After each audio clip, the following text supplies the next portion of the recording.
Hi, good day, everyone, and welcome to the MYTHEO monthly performance review. It is now we're doing the July 2020 review, and we're doing it with Matthew Stuart-Box, the CIO of MYTHEO. My name is Roshan Kanesan. I'm the head of content and strategy partnerships here at MYTHEO, and I will be your host this evening or whatever time you are watching this session. Now, first things first. Please take note of the few disclaimers that we're about to put on screen here. Among other things, just keep in mind that this recording or this video that you're watching is for general information and evaluation only, and it does not constitute an offer, recommendation, or solicitation of an offer to enter into a transaction. And a few other notes there, right? It's a very long disclaimer. I'm not going to go through the whole thing, but a few highlights here is, of course, seek advice from your financial advisor before making any commitments to any portfolio. And most importantly, is always keep in mind that past performance is not a guarantee of future performance, right? Among other disclaimers here. Now, a quick introduction before we go into the actual numbers and the meat and potatoes of today's session is, let's take a look at GAX-MD, which is MYTHEO is under the umbrella of GAX-MD as one of the products here. So GAX-MD was licensed by the Securities Commission since 2019 to provide digital investment management services here in Malaysia, and is a partnership between Silver Lake Group Malaysia and Money Design in Japan, which was the first robo-advisor in Japan that they called Theo. They launched together the Omakase MYTHEO portfolio, which is a mixture of growth, income, and inflation functional portfolios, which Matt is going to go through in just a few minutes. It won 2 Malaysia Industry Awards in 2019, and later on, in response to the demand for ESG products, of course, in October 2021, MYTHEO launched the Global ESG Portfolio, Malaysia's first fully AI-based ESG portfolio. As of March 2022, the total group assets under management, or the AUM as it's commonly known, is about $1.6 billion from around 120,000 investors. Now, today's star of the show is Matthew Stuart-Box. He's the CIO of MYTHEO. He's also the Chief Operating Officer of Theo Japan. Prior to joining Money Design, he was a Managing Director of BlackRock Japan, which was formerly it was Barclays Global Investors, and this was both in Tokyo and San Francisco. He has also served as the head of scientific active equity, responsible for managing Japanese and Asian equity portfolios, totaling over $10 billion in assets, and all Japanese equity research and model development. Long story short here, Matthew's got a lot of experience when it comes to asset management, which we are going to fully take advantage of today with the questions at the end of the session. On that note, Matt, I'm going to take my slides off and hand over the session to you to continue from here. That's great. Thanks very much. Let me just get up the right slides here and start.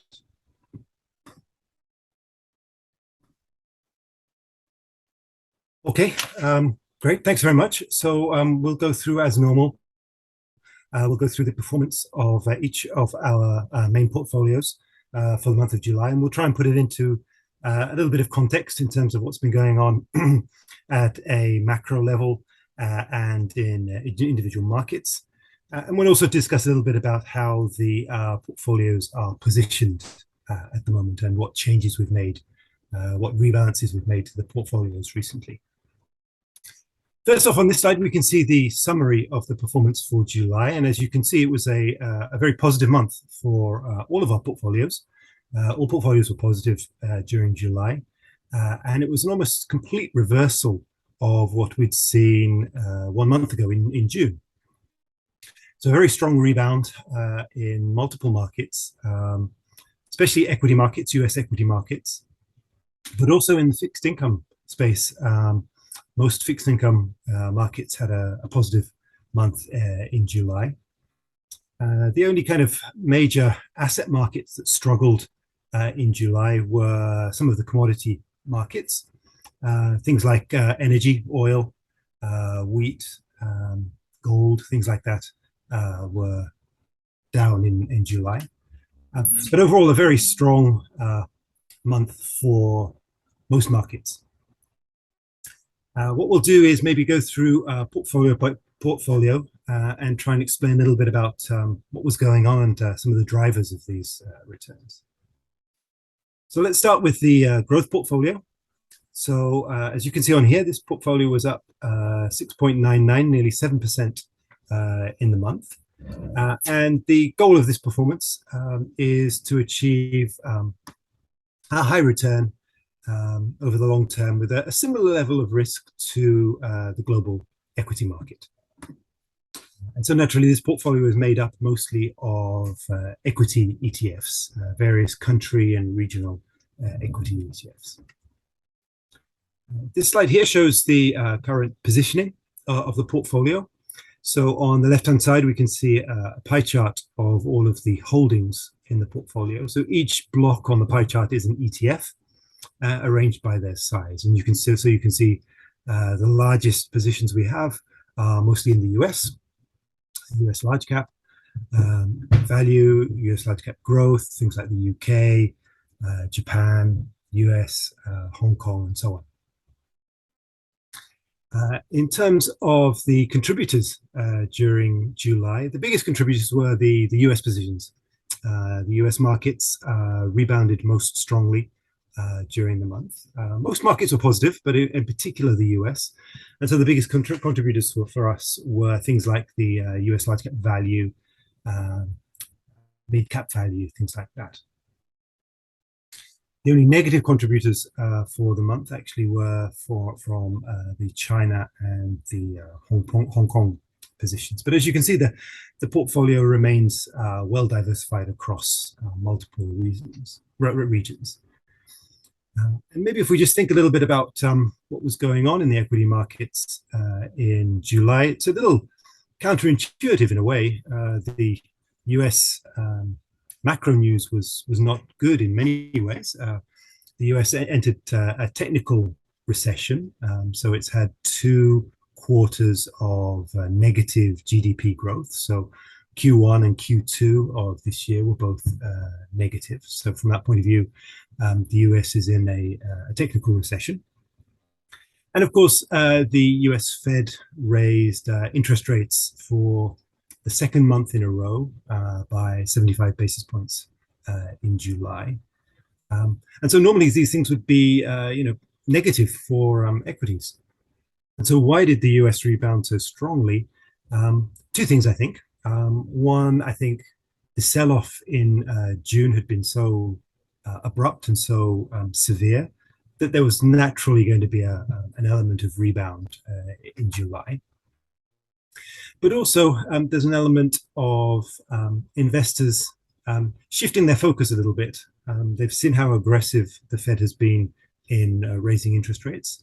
And that's taken, I think, a bit of the fear of inflation off investors at the moment. They're still worried about longer-term economic growth. This pace of increase in interest rates naturally will be negative for growth.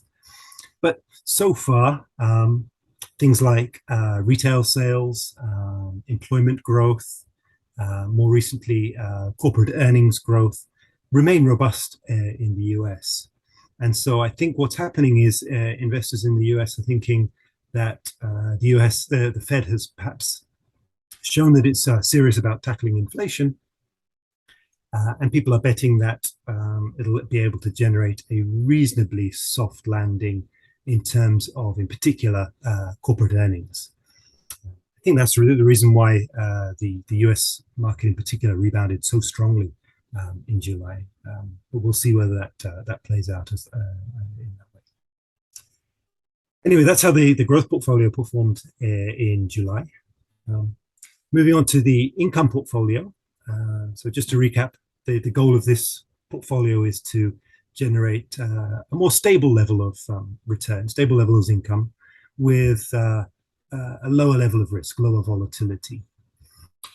And this does this mostly through investing in fixed income securities, so bonds, but also things like high dividend yield stocks or preferred shares, things like that. And so you can see in July, the income portfolio also had a very good month, up 3.83%. If we look at the composition of the portfolio, you can see it's also well diversified across a range of different fixed income products.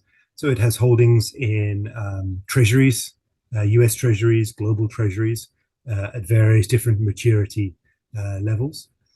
It also holds corporate bonds, so investment grade corporate bonds, so corporate bonds issued by blue chip companies, but also more risky corporate bonds as well, high yield bonds, mortgage-backed securities, things like that.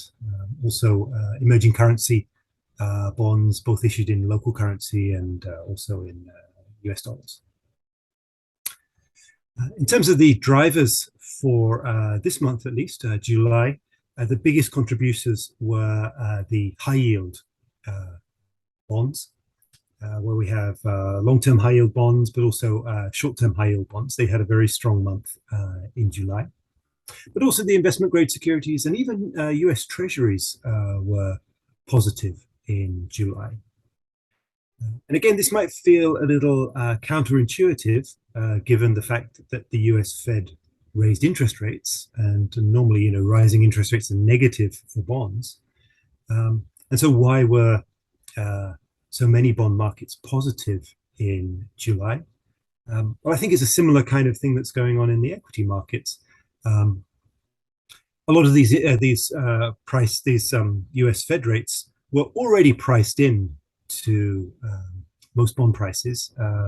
The Fed had been very good about signaling the fact that it was going to be raising interest rates if inflation remained persistent.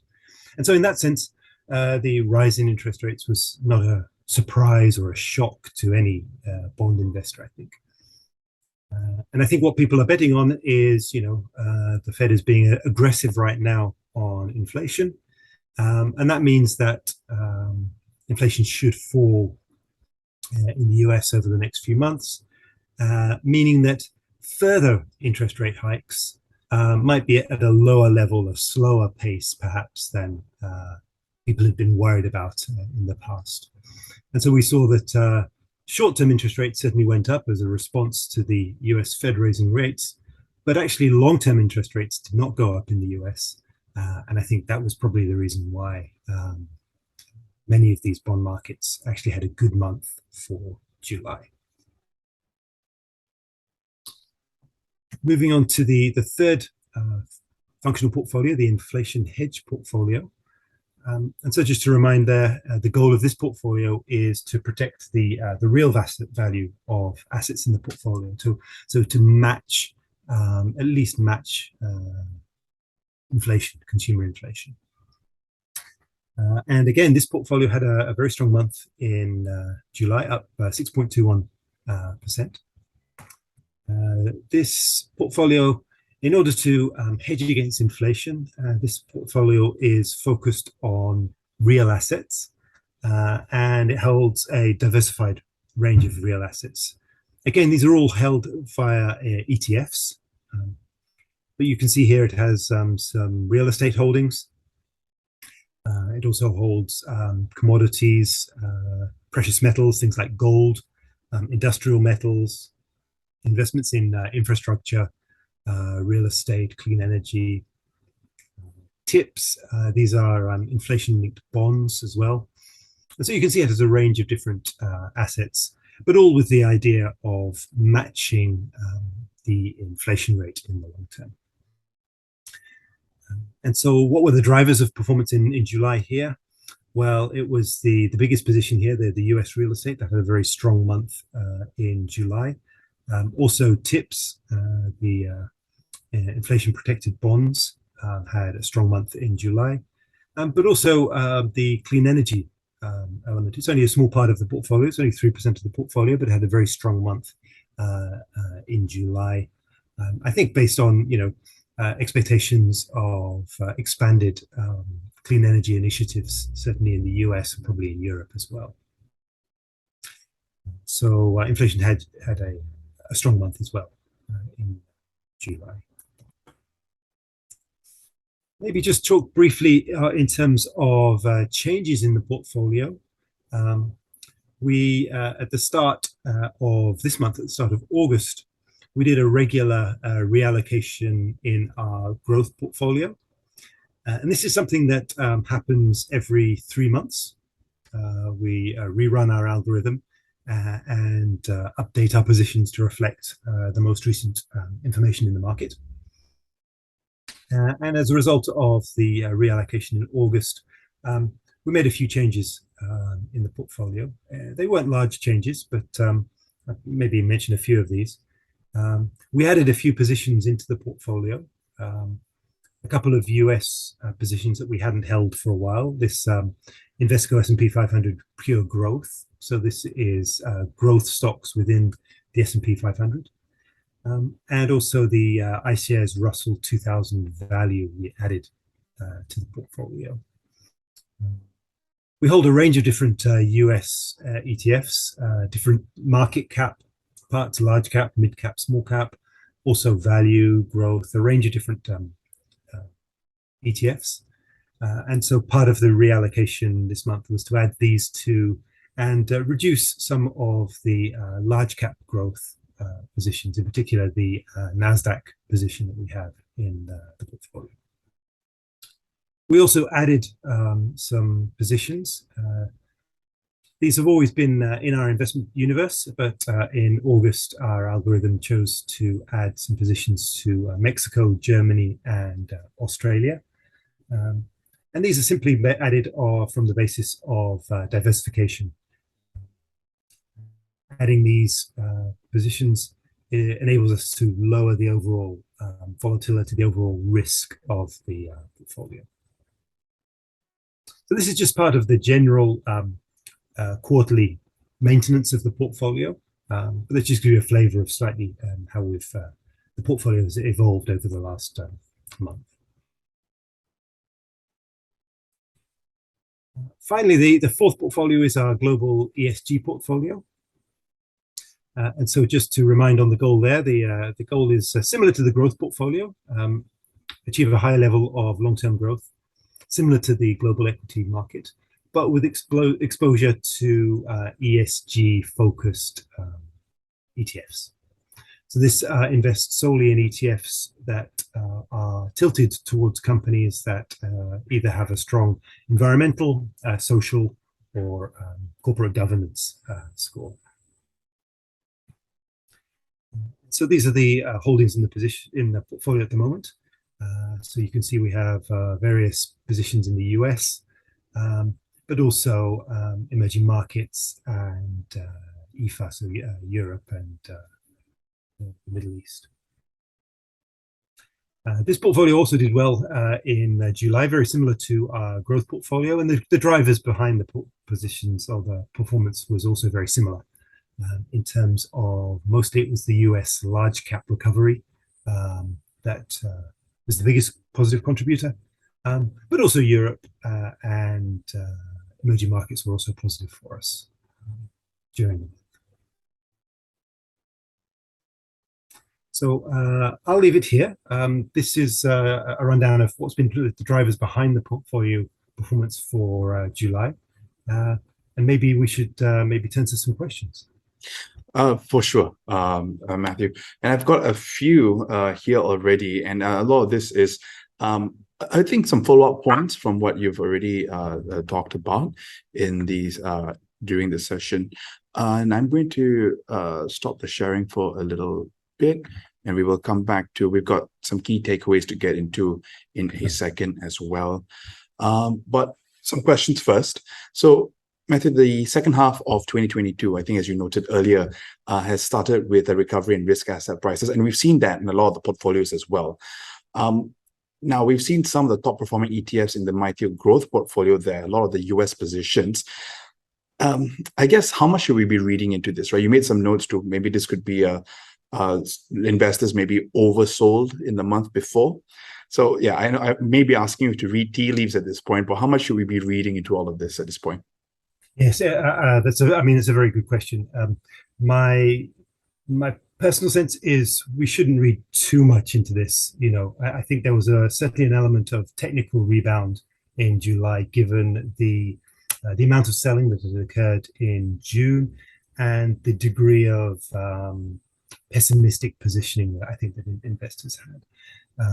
There's no denying that the outlook is certainly unclear in the US. We've got conflicting signals in terms of a technical recession, some very aggressive moves by the Fed, but on the other side, underlying jobs growth is strong, personal consumption is strong, and we've seen a reasonably good start, I think, to corporate earnings season in the US. So I think, it's very natural in a situation where there's conflicting data points for investor sentiment, I think, to flip one way or other quite dramatically. And you mentioned earnings season. I do want to touch a little bit on that because we are going through it. Some earnings have been good, some earnings have not been as good, but they all seem to have a little bit of they're tapering, or they're managing the outlook a little bit more, right? Even though it doesn't seem like the earnings have been hit too hard at this point. But with regards to earnings compression and so far with the corporate earnings season, has there been anything that's really caught your attention? Particularly to possible earnings compression and what that could mean for financial markets. Yes, yeah. I think a couple of things stand out. A is the resilience of US corporate earnings. So, right now where the consensus is perhaps for about 9.5% earnings growth this year, and then maybe falling a bit to perhaps 9% next year, which is still very robust, given all the things that have been going on in the US. And I think what really is the striking thing for me has been the ability of US companies, so far at least, to pass on rising input prices to the underlying consumers. That has been very, very, I think, surprising to me, the ability of US companies to be, and there's a question in my mind, as how long they can keep on doing that. Yeah. And also, given the strength of the US dollar, at some point that's got to, I think, weigh on US earnings growth.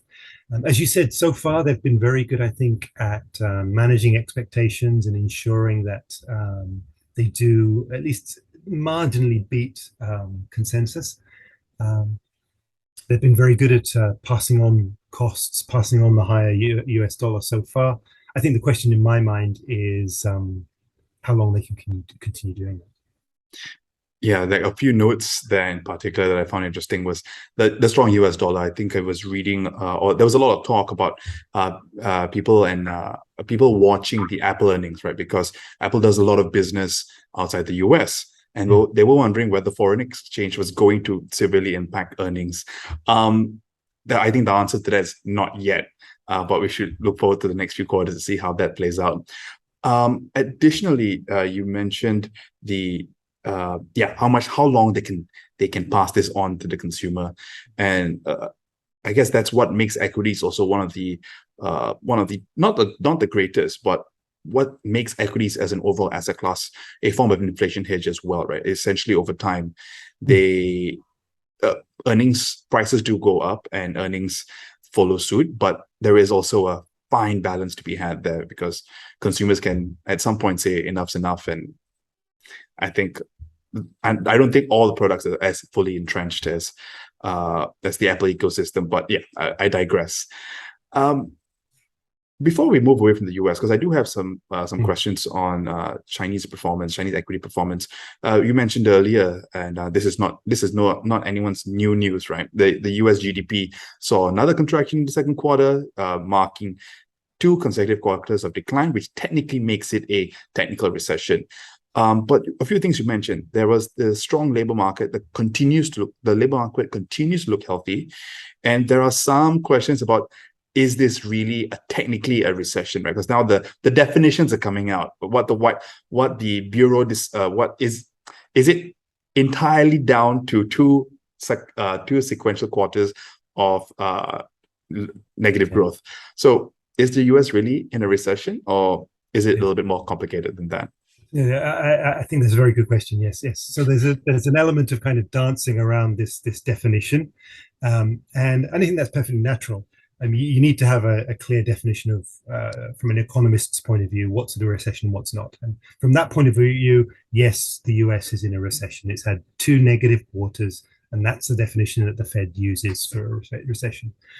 But as you say, it certainly doesn't feel like a recession in the US. There are people complaining about gas prices and inflation and things like that.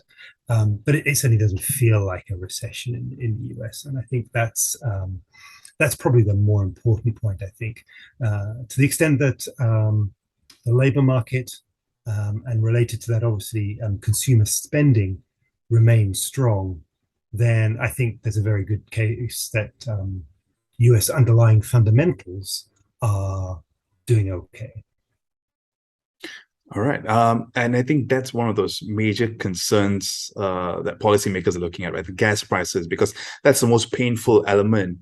In Malaysia, we don't feel it because petrol is still subsidized for RON 95. But in the US, I mean, look at any social media. I happen to follow financial people in the States. And the one common thing, the one most tangible sign of inflation that hurts them is gas prices. If that wasn't as elevated, this could be a whole different sentiment situation, because that is the most painful part of prices for them right now. Yeah, absolutely. Yes. You're completely right. It's the one that everybody sees, everybody feels kind of directly as soon as they go to fill up their car with gas. And it's also a very politicized number as well. There's a lot of commentary and using that to try and make political points and things like that. Absolutely, yes. Now, speaking of political points, Matthew, I do want to ask you a little bit about some news that has been developing over the last few weeks. And it all really kicked off with the Speaker of the House's, Nancy Pelosi's visit to Taiwan, which was already a really highly talked situation. Will she, won't she?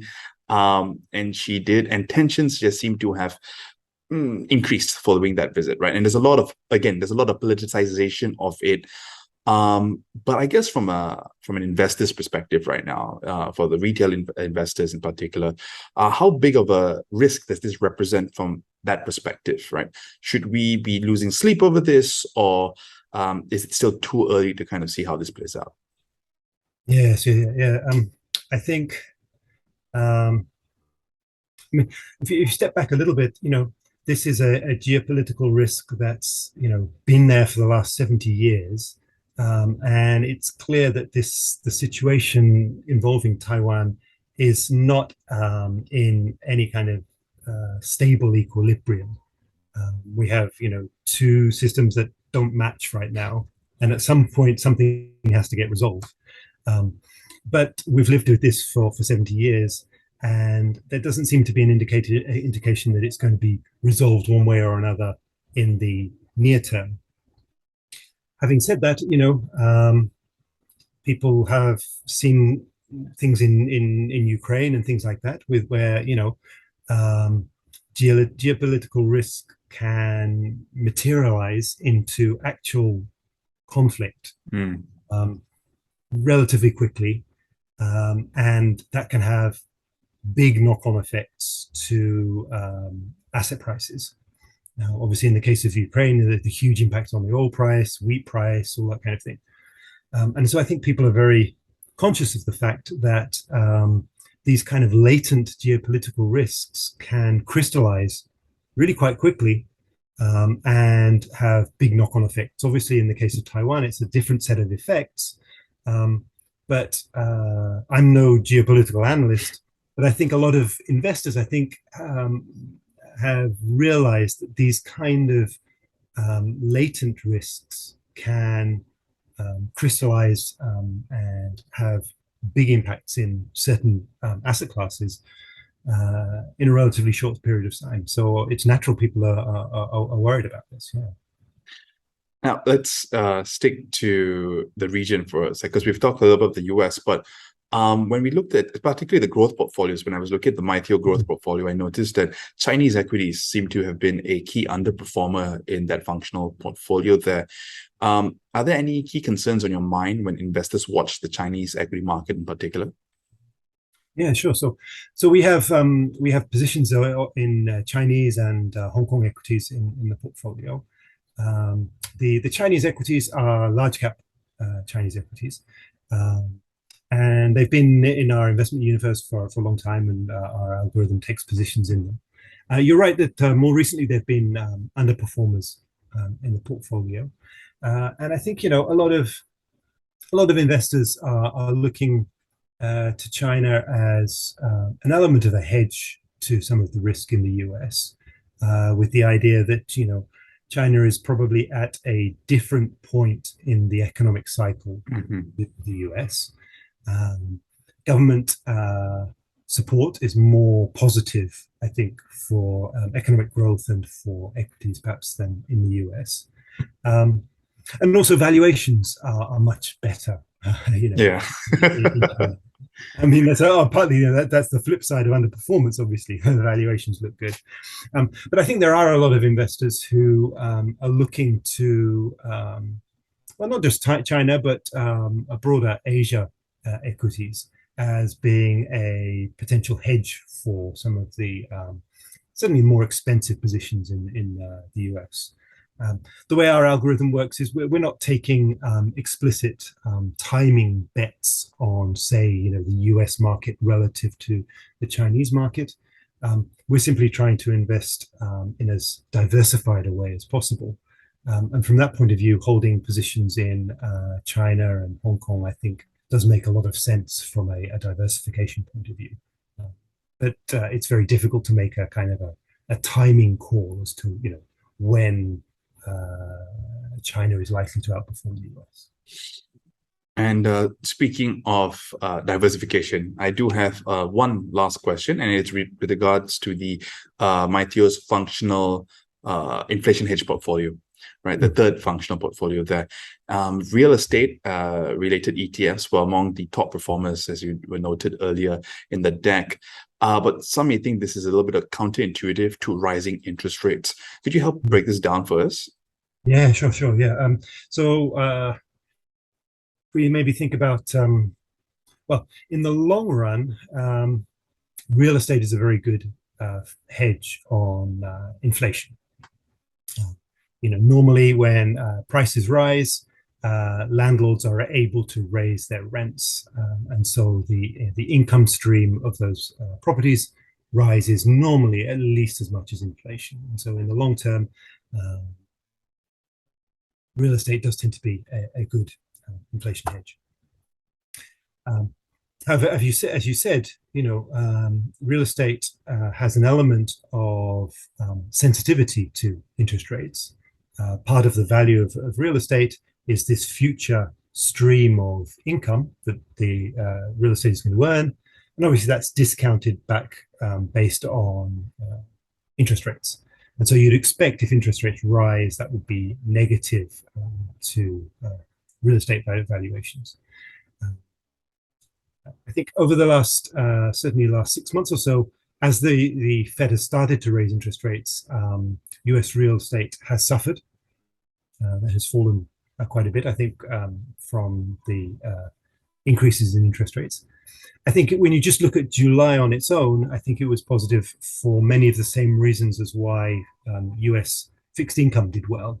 I think people are thinking that the Fed has probably done enough to tackle inflation, and people are thinking that by moving aggressively now, it's lowered the risk of more aggressive interest rate hikes in the future. And so I think probably what part of the rebound in July for real estate was people thinking, well, okay, interest rates have risen sharply right now, but the flip side is perhaps a less steep interest rate outlook in the future. All right. Matthew, thank you so much for answering those questions. I think it was very insightful. I had a lot of fun going through that conversation. We've got a few more slides to go through before we wrap up today's session. And I'm not sure whether we covered this earlier because I think we may have cut a bit earlier. Thank you. Yeah. Thank you. So we talked a little bit about the reallocation within the growth portfolio. We also did a similar reallocation at the same time within the global ESG portfolio. And again, it's based on a very similar algorithm.